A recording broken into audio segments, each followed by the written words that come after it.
Greetings, aspiring Flutter Shinobi. Welcome back to the Society of Flutter Shinobi. In today's episode, we embark on a crucial aspect of your ninja training, loops.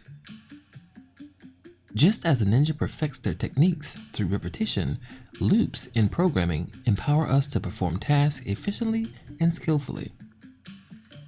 Imagine yourself amidst the tranquil dojo, ready to hone your skills. A ninja journey involves practicing katas over and over again to master their movements. Similarly, we have loops in programming to practice tasks repeatedly until complete. Here's an example of a loop. Behold the for loop, the unlimited hit combo of programming. The for loop executes a block of code for a specific number of times. This line sets up a counter called I and starts at 0, just like when you're about to start your practice. This part is like your master saying, keep going until you've done it 5 times. After each practice, you add 1 to I, like counting each time you repeat the move. This is where you actually do the move and tell everyone which practice round you're on. Let's try another one. In this code, we have a list X with some numbers. The for in loop allows us to take each element in the list and assign it to the variable I. Then we can perform actions with I. In this case, we're printing out perform kata, followed by the value of I for each element in the list. That's how these loops work. It helps you practice a specific task a certain number of times, just like a diligent ninja perfecting their techniques. Now let's dive into the while loop, the embodiment of persistence. Imagine a ninja stealthily awaiting the perfect moment to strike. Similarly, a while loop keeps executing until a condition is no longer met. Let's look at this while statement.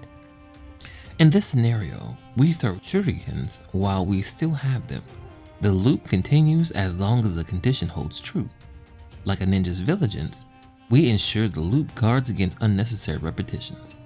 Just as a ninja knows when to deploy which technique, a Flutter Shinobi must grasp when to use for or while loops. Your code is your weaponry, and loops are your exercises. Master them to wield your power with precision. Let's escalate the challenge with nested loops.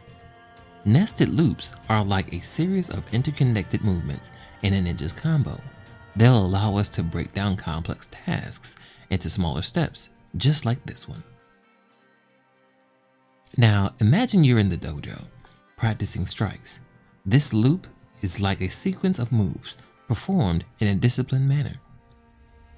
At the start, you're preparing for the first set of strikes, so you set I to 1.